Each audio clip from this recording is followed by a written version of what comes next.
శ్రీ తాతయ్యగుంట గంగమ్మ తల్లి అనుగ్రహంతో Tirupati cooperative town bank chairman Ketam రామారావుకు మంచి బుద్ధిని ప్రసాదించి 2015 పీఆర్సీ అమలు చేయాలంటూ ఆలయంలో టెంకాయలు కొట్టి మొక్కులు చెల్లించుకున్నారు.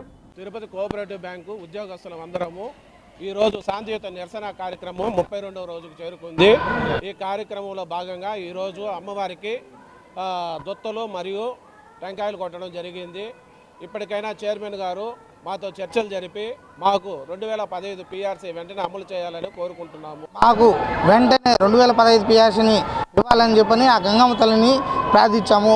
వెంటనే ఆయనకి బుద్ధిని ప్రసాదించి మాకు అమలు చేసే విధంగా చేయాలని చెప్పని పాలకవర్గాన్ని కోరుకుంటున్నాం. వ్యతిరేకంగా కూడా మాట్లాడుతున్నారు. సార్, మేము ఎంప్లాయీస్, మేము రాజకీయం చేయం, రాజకీయం మాకొద్దు, మాకు కావాల్సిన కోరిక ఒకటే పీఆర్సీ 2015 పీఆర్సీ ఒకటే మా కోరిక. దయించి మీ చేతిలో ఉన్న పవర్, మీ చేతిలో ఉన్న గ్రీనింగ్ పవర్కి పని చెప్పి మీ వల్ల అయ్యే పనిని మీ తక్షణం మీరు ఆ పీఆర్సీ ఒక ఫైల్ మీద సంతకం పెట్టి బోర్డు మీటింగ్లో పెట్టి మా న్యాయమైన కోరికని మీరు నెరవేర్చాల్సిందిగా కోరుతున్నాం. అదేవిధంగా ఈరోజు 32 రోజుల వరకు శాంతియుత నిరసన చేస్తున్నాం.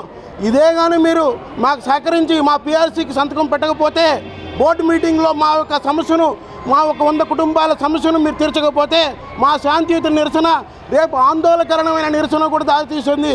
పైబడి జరిగే పరిణామాలకు కూడా పూర్తి బాధ్యత చైర్మన్ పాలక మండలే వహించాల్సిందిగా కోరుచున్నాము. మాది ఏమీ లేదు. మేము ఇప్పుడు వరకు కూడా శాంతియుతంగా నిరసన చేస్తున్నాం. ఇప్పుడు వరకు కూడా మా చైర్మన్ గారు వచ్చి మాకు పీఆర్సీ ఇస్తాడు, మా పీఆర్సీ వస్తుంది, మా 100 కుటుంబాల ఫ్యామిలీలో ఆనందాన్ని చూడగలుగుతాం అనుకుంటున్నాము. కానీ మేము ఇంతవరకు వేరే విషయంగా పోలేదు.